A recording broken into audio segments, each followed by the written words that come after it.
Episode 4 of the Hurt Business Podcast with JB and CP. I'm CP, of course. Man, you already know this JB. Yeah. And we're here to bring you the latest, the greatest boxing news, rumors, speculation. You know, we got it all, man. From boxing to MMA. What you want to get into, man? Shit, got a lot going on in the boxing world. MMA too, but boxing world. Yeah. We always kick it off with boxing first, man. Whyte and Povetkin for the WBC interim title. It's a meaningful fight in the heavyweight division because of the interim title tag given to it by the WBC. I'm 100% sure Povetkin's gonna sleep him.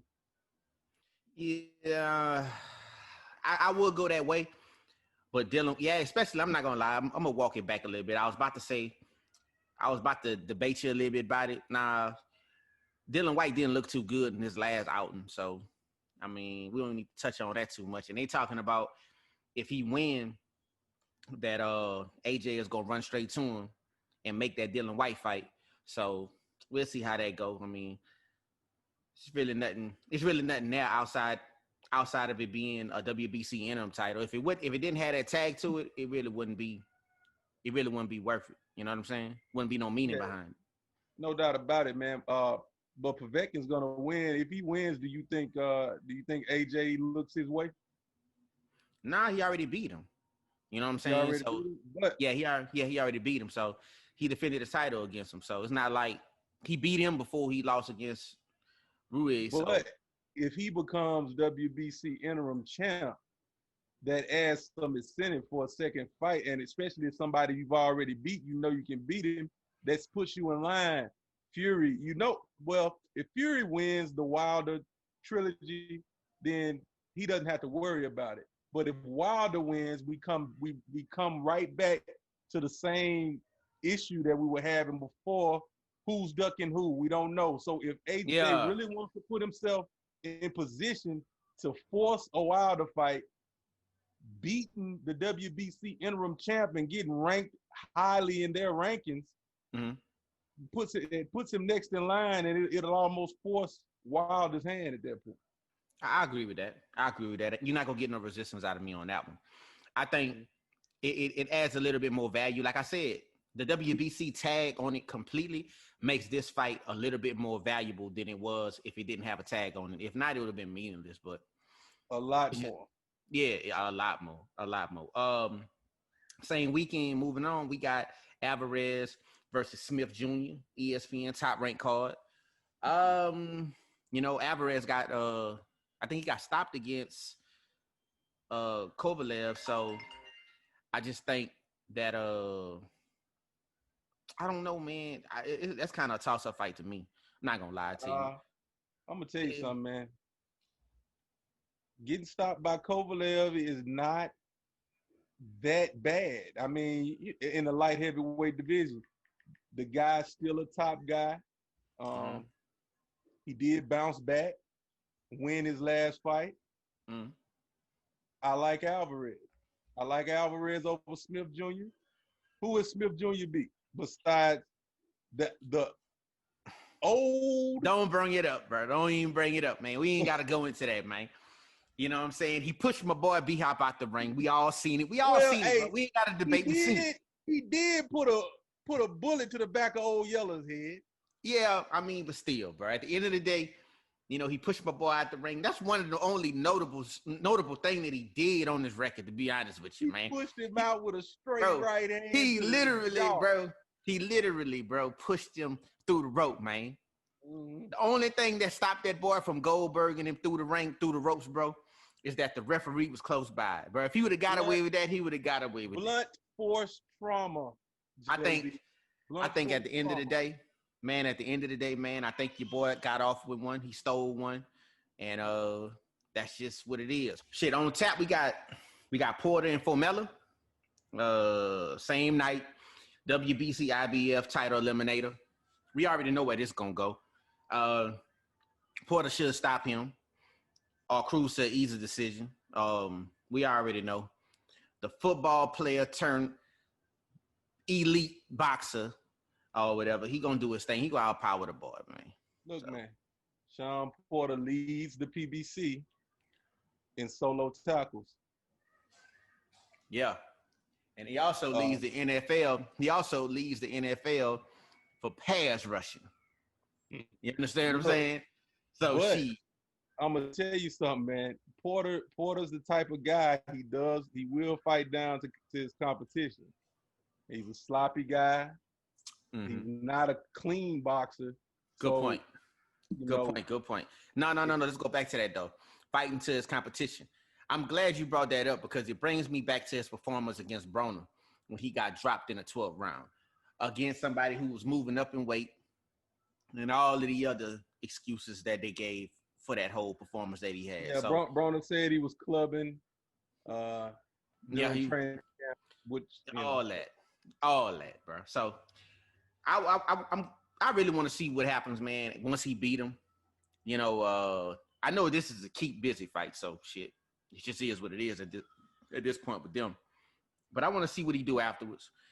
After the Crawford drama stop and after I want to see what the Thurman stuff going. I want to see how everything work out because there's a lot of names going along at 147 right now, man. But nobody in that division is really putting boots to asses, man. To be honest with you, and you can say that's running the whole division. I kind of want to see everybody fight.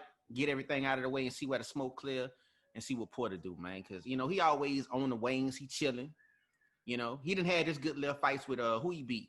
He lost against Thurman and he lost against hold up. Who else he had? He had a tough one with.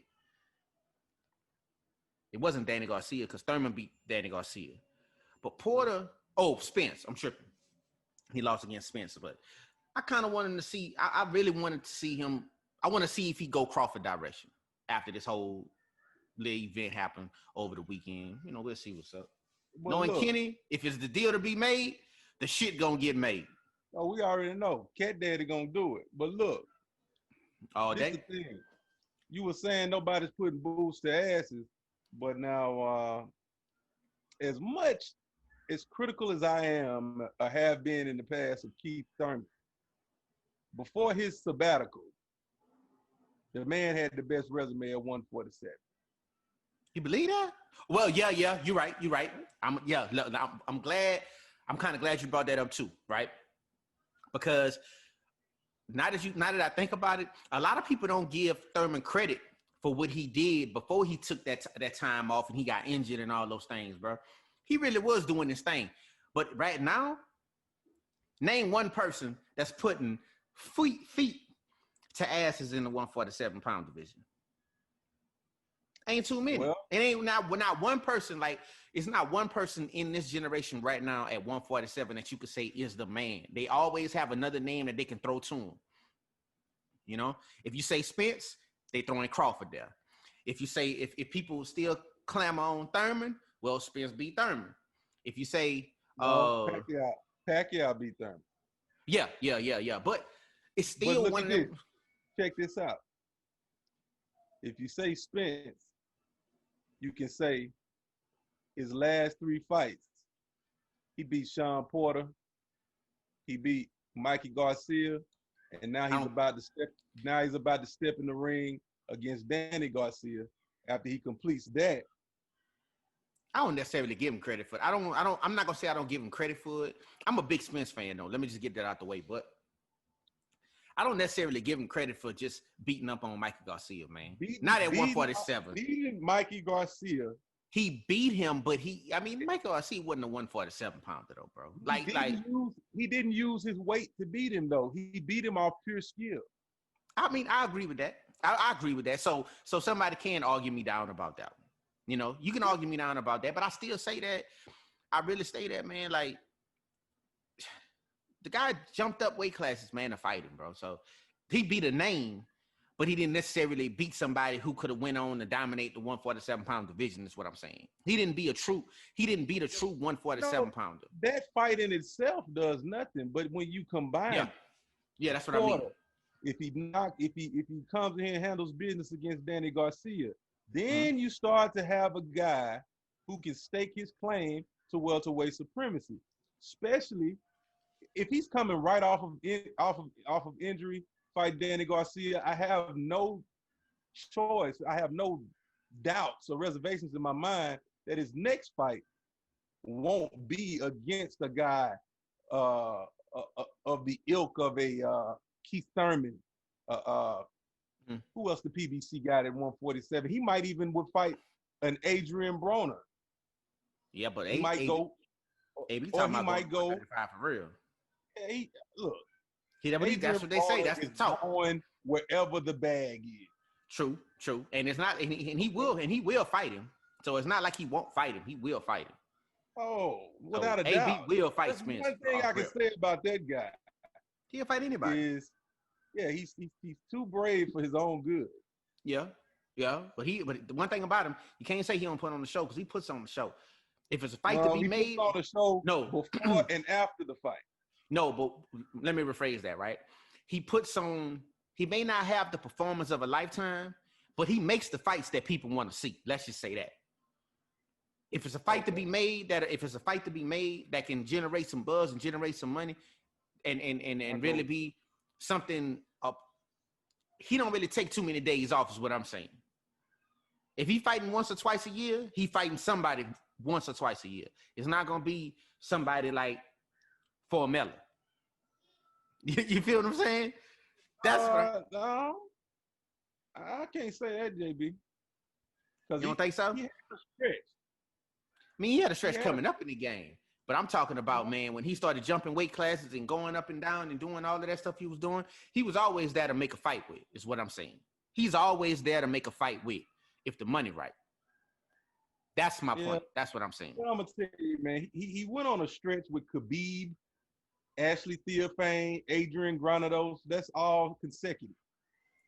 Yeah, but that's kind of when he didn't really care about this. He was ready to take a little bit of a break. But if you look at the past 5 fights before that, he was fighting some top guys, man. Well, I mean, yeah, okay. But before that,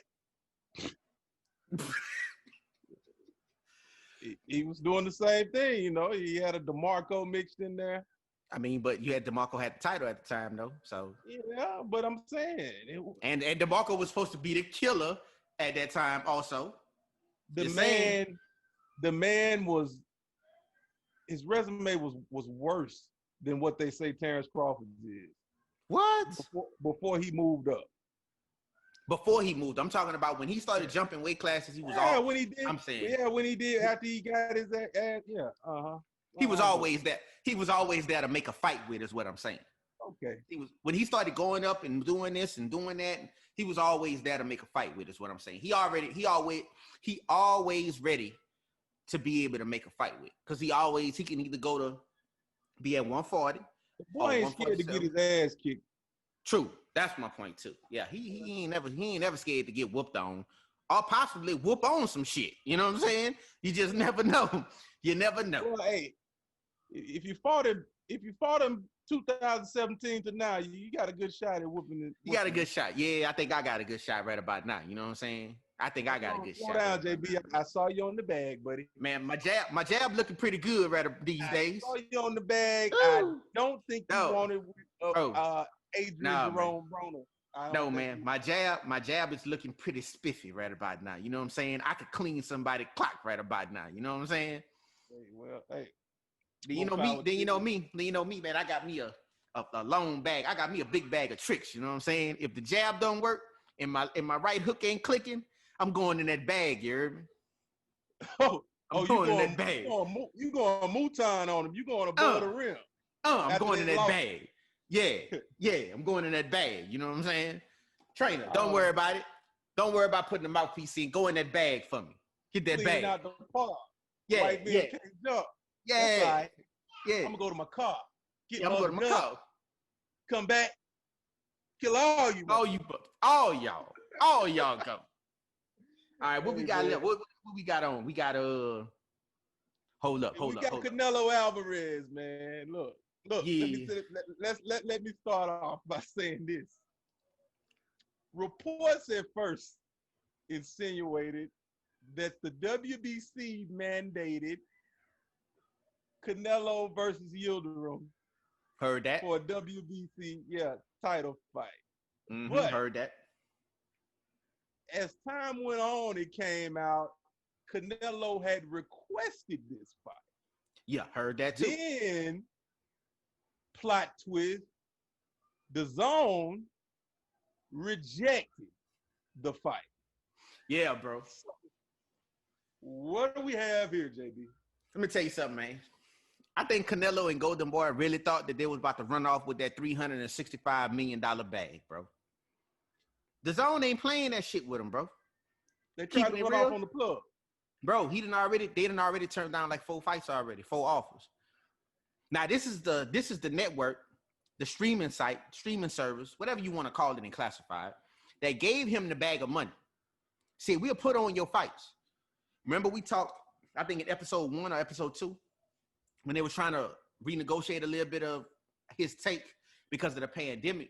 But they told him straight up, man, if it's not going to bring in no subscribers, then the shit ain't happening on our network, Jack. And now it's really looking like, bro, he gonna have to make a fight with a name that's gonna bring in subscribers if it's gonna be on the Zone. And the thing about it is, since they already rejecting his fights, he's locked in. Fights, they gotta be on the Zone. So for me, who's left? You got Saunders, he's there. Andrade, he's there. To be honest with you, Maul already said he'll do it. They got a Jacobs too there if he wanted to do it. Triple G, the Triple G talks fell through, I think at the beginning of the year or late last year because I think they're trying to do each of them have a fight and then they fight each other because that's the only reason they even signed Triple G. Yeah, but my thing is man, I mean, at this point, you know, the Zone already showed him that he's not about to run off on him. He gonna have to put up or shut up, and that's just how they feel about it. And until then, we won't see Canelo in the ring because he can't fight nowhere else. He's obligated to fight on the Zone. He locked into one of them good old HBO deals, Jack. Yeah, he ain't doing nothing. It's nothing he could do. So I just feel like he need to do his thing, get off the horse. You understand me? And make something happen so his fans could really get back behind him because people ain't seen him in a while. Hey man, even his most diehard fans are running out of excuses, bro. Oh, I'm hearing the Juan Tellez of the world, the Adrian De La Garzas. Oh yeah. Oh man, hey, they scrambling now. They scrambling for excuses. They still coming up with them, but hey, man. But look though. But let me tell you something. Let me tell you what's about to happen though. Canelo could keep playing if you want to, and Oscar Delahoya is gonna steal his juice. You understand me? I'm telling y'all, real. Yo, man, hey, what is wrong with that boy, man? He talking about man. He coming out. He coming out of retirement, man. He loosen up the shirt and tie. Superman is back alive. Man, look what I'm trying to tell you, man. And look, Canelo playing, but shit, Oscar looking like he trying to get a little bit of that bread. You feel me? So hey, what weight realistically would Oscar De La Hoya come back at? To be honest with you, he been walking around, man, at light heavyweight for a hot minute. Really, he been walking around, man, at heavyweight for a hot minute. Oscar's a heavyweight, bro. Yeah, he's a heavyweight now. No, cruiserweight. I forgot his height. How tall is Oscar? Oh, well, let me see. Like 5'10", 5'9", 5'10"? Yeah, he ain't that big, man. I'm pretty sure he's not that big. Yeah, he about 5'10", gotta be. He ain't that big, bro. I just know one thing. You better stop playing because his boss is gonna steal his juice. And it ain't too much you can do for him after that, man. I'm gonna tell you that right now. He 5'10". So 5'10", yeah. So what I'm looking at is probably a cruiserweight. Yeah. I'm looking at a cruiser. Yeah, but this is the thing though. Who he gonna fight? Amir Khan called them out. That ain't happening.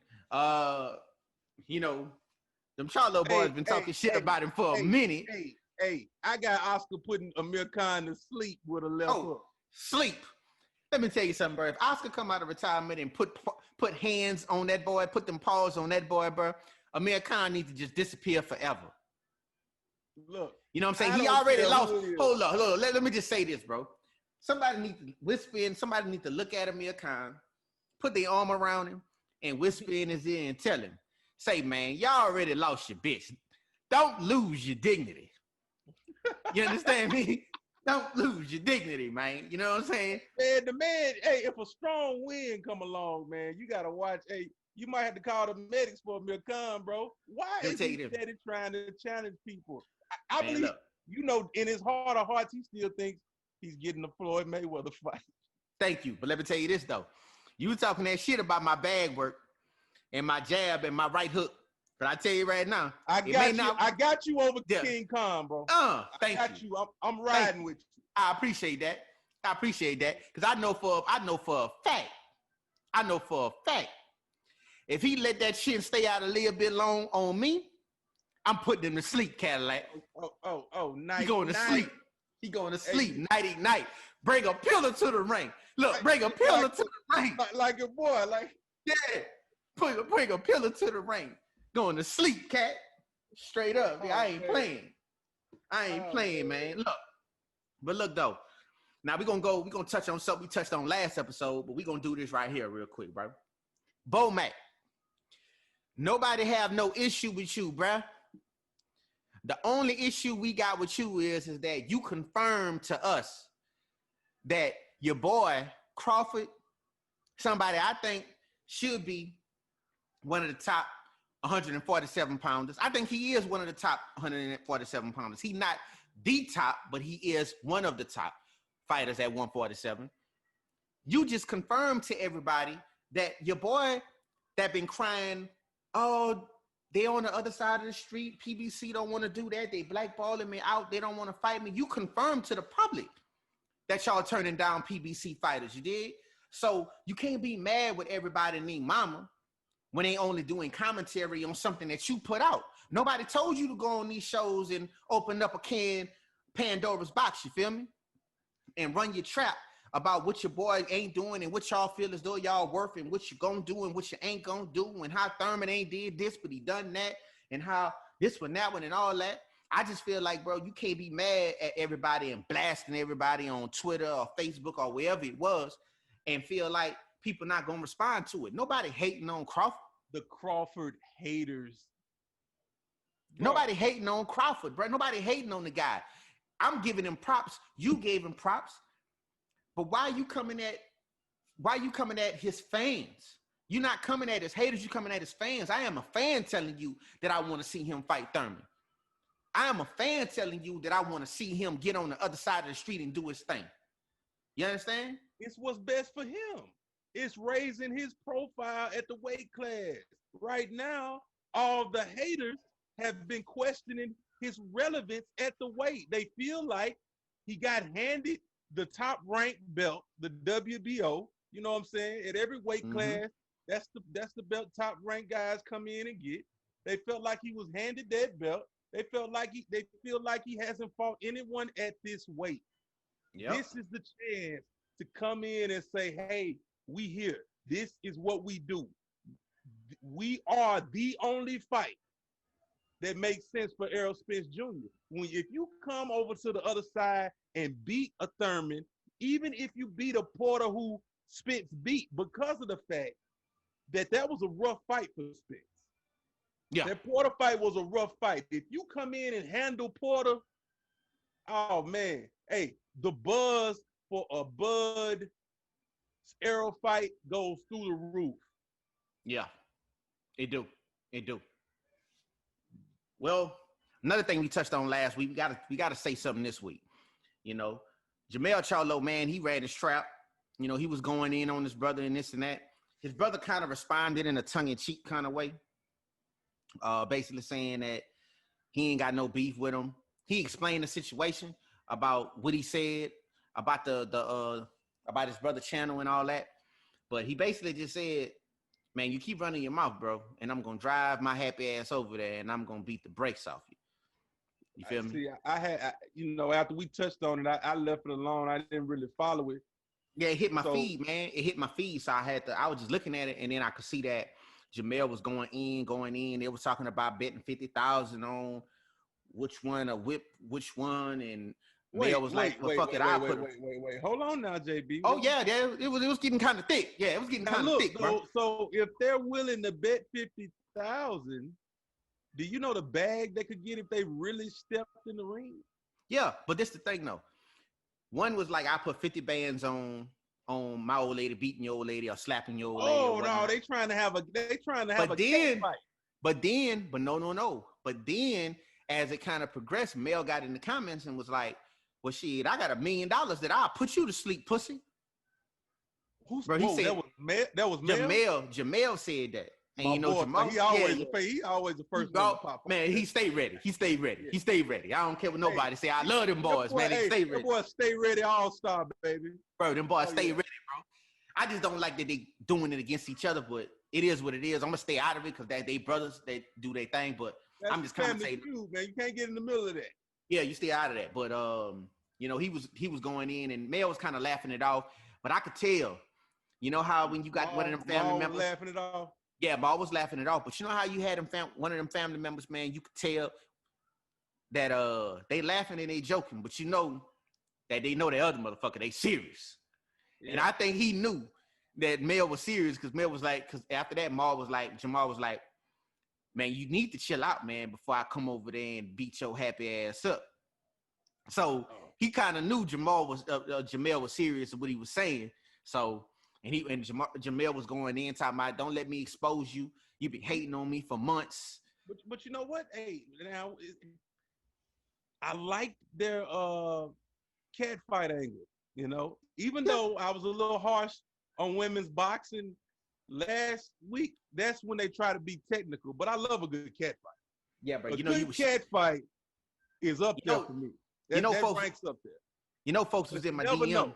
You never know what might happen. You might get a nip slip. Boom. But look, though, check me out, right? You know, after that comment you made, I had some female fighters in my DMs. They wasn't really feeling what you were saying about the comparing them to the WNBA. So you might want to either apologize or stand on that. You heard me? Look, hey, I'm 10 toes down on that. If they got a problem with what I said, listen here. I'm here Tuesdays and Fridays. You can come on. We can talk about it. You can convince me. Yeah. I could go either way on the thing, but it's just not my bag. It's not my cup of tea. It's not my cup of Tito's vodka. I feel you on that. Everybody got a preference. Everybody have a preference, man. But I'm going to tell you now, when one comes along that piques my interest, I watch. You know what I'm saying? When Ali was doing her thing, I watch.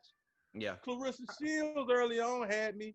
As of late, I've been kind of tailing off on her, but hey, you know, I like her. Hey, I like her. She could always bring me to the television screen, you know, if she's fighting. But those two chicks we were talking about last week, man. Hey, I'd rather watch the chick Tia Cooper in the bubble with her bubble. You feel me? I feel you on that. In slow-mo, shoot that broke arm jumper she got. I'd rather watch that. I feel you. Going back to the cat fight scrap, it will be cool. You know, just depends on what's going on and how they put it together. It would never happen, but I love the hype behind the shit. You feel me? So I like it. And don't make it too formal. Don't put them in a ring or anything. You guys live kind of next door. Meet somewhere in the middle. And let them go. You know what I'm saying? Just let them go. And just let them go. In the middle and just, you know. Yep. All right, we're going to go into the MMA segment. We're going to do it like this. Friday, tonight, 21st, starting at 7:15. We got Bellator 244. We got Bader versus Nemkov. They fighting for the light heavyweight title. Bader is 27-5, and his opponent is 11-2. It should be a little bit of a scrap. I'm looking for Bader to steamroll him. To be honest with you, I'm looking for him. I'm looking. Yeah, It I'm looking sounds for. like a big experience gap, no? Yeah, so that's what I'm saying. I'm looking for the first round to be explosive. After that, game over. You know, I'm not looking for too much. You know, Bader was one of those fighters that came from the UFC. You know, once he started getting on the decline, you know what the UFC do. You got to go, Jack. They gonna get you out of there, Chief. But he found success in another organization, which I'm never gonna hear me shit on other fighters for jumping on other opportunities and doing good for themselves. Is that a pay-per-view? I think so, if I'm not mistaken. Yeah. All of their shit I is think so. Right? They don't have a network. I don't think they have a. Well, no, they do. They fight on Paramount. But the thing is I'm not sure if it's pay-per-view, but I think right now, I think it is going to be a pay-per-view situation. Okay. For this card. Next up, we got UFC Fight Night on Saturday. We got Munoz and then we got Edgar. That's gonna be a fight though. You know, I'm not really sure who on the card, so to speak, but just having Frankie Edgar on the card, I'm telling you right now, it's gonna be a fight, and it's gonna be something to watch for sure. Let me see. Right so now, that Bader Nemkov is on the Zone. Bellator. It's gonna be on the Zone. Oh, okay. But I know Bellator normally they do put fights on Paramount, if I'm not mistaken. Yeah, it says Paramount and the Zone. Yeah.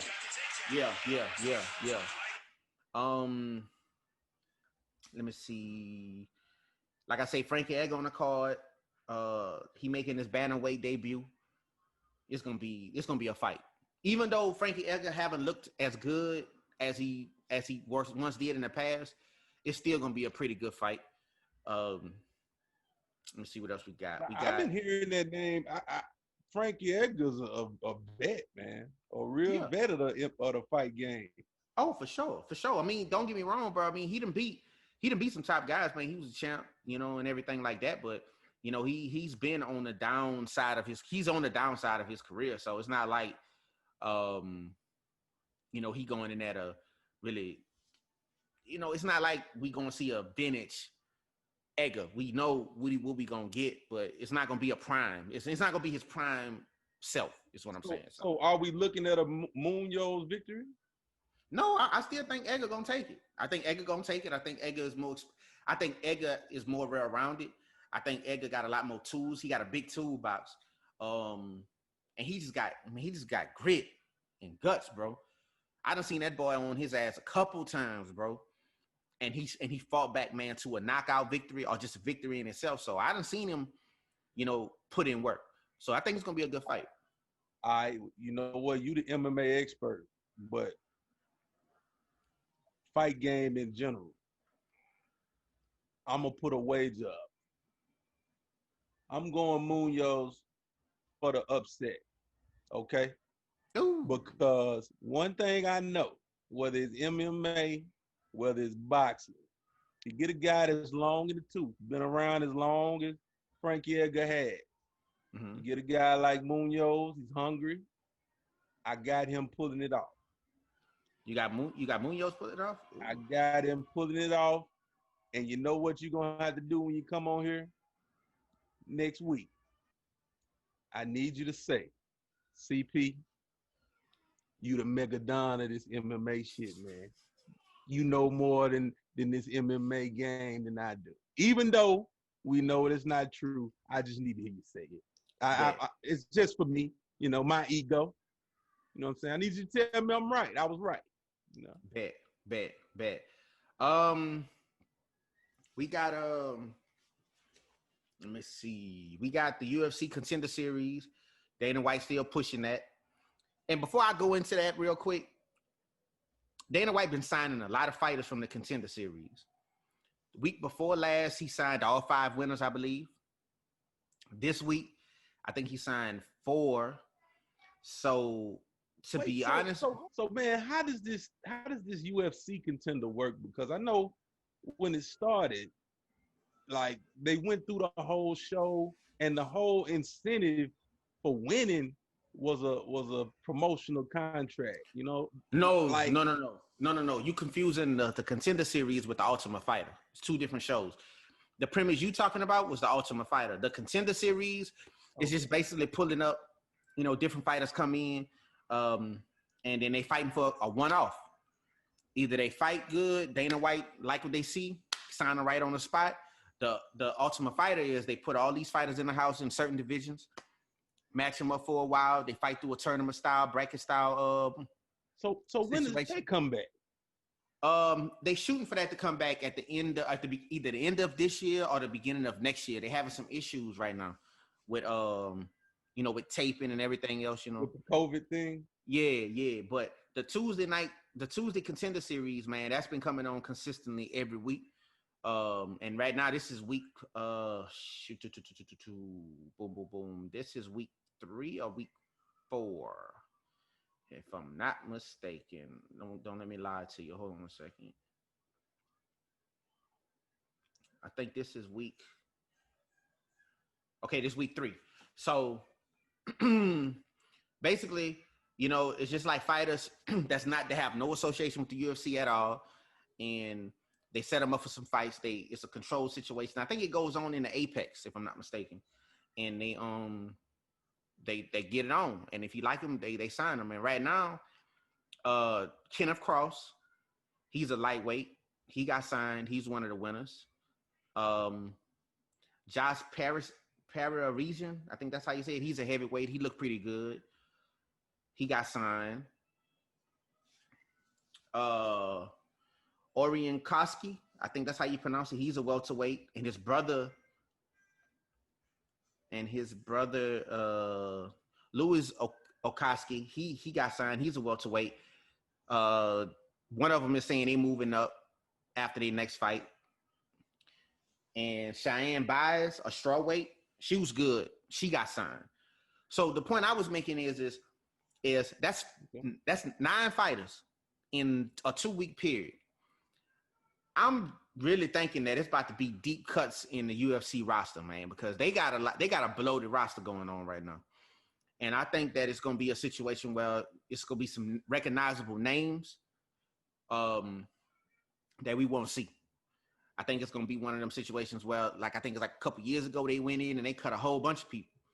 And I think it's about to be that situation because 9 people that they signed, it's a lot of people. And the young guys, I think, and Dana White always looking for the next talent, not necessarily the next big thing, but the next, because there's a lot of fighters in the UFC, right?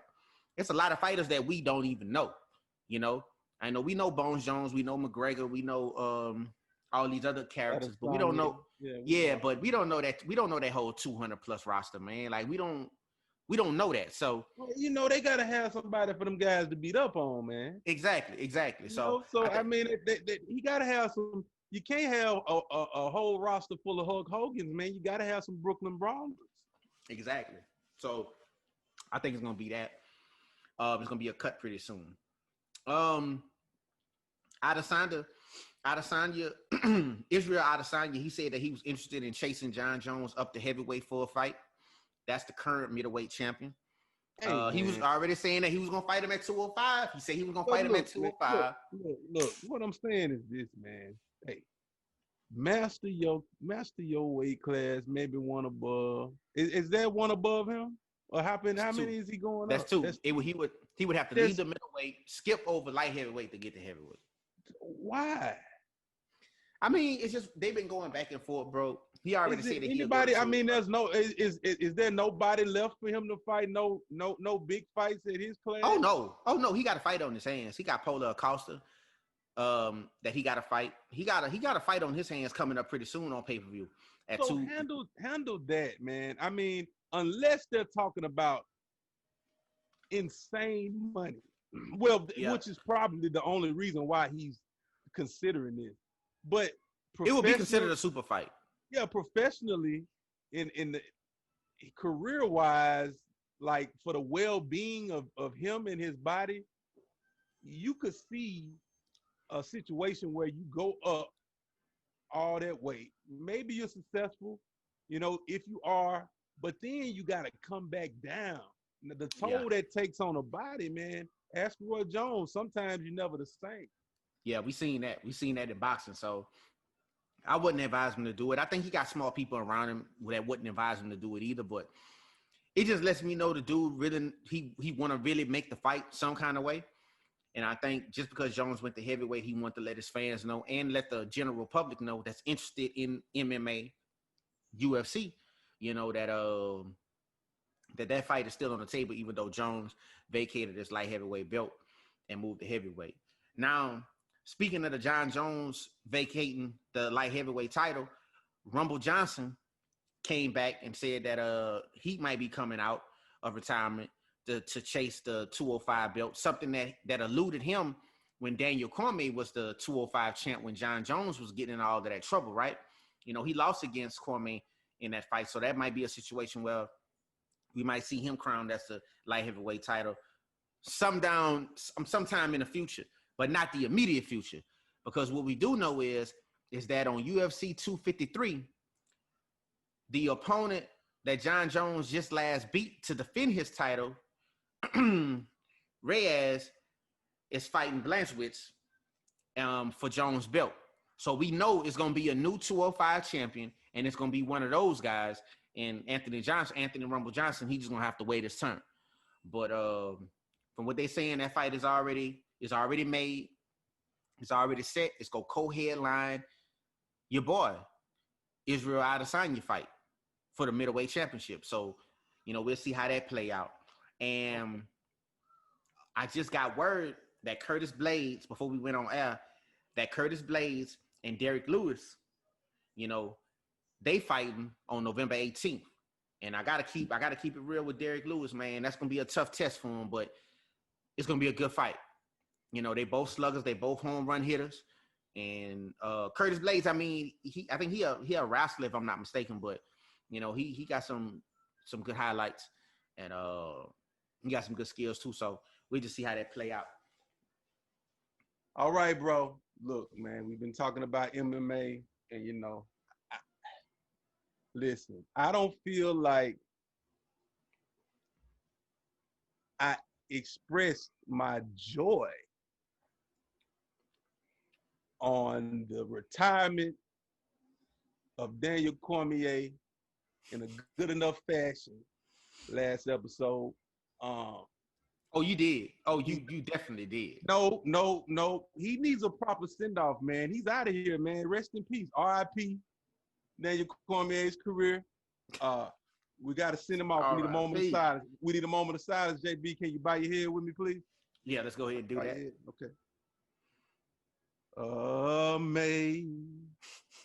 Amazing grace, how sweet the sound that saved a fighter like he.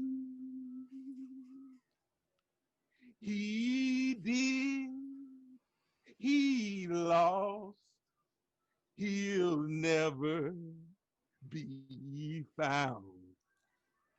Got poked in the eye and can't see. R.I.P. R.I.P. Daniel Cormier. Man, that was a great job. Great job, R.I.P. man. Y'all next week, man. See y'all next week, man. Yeah, man. Well, until next time, dog, it's always a pleasure.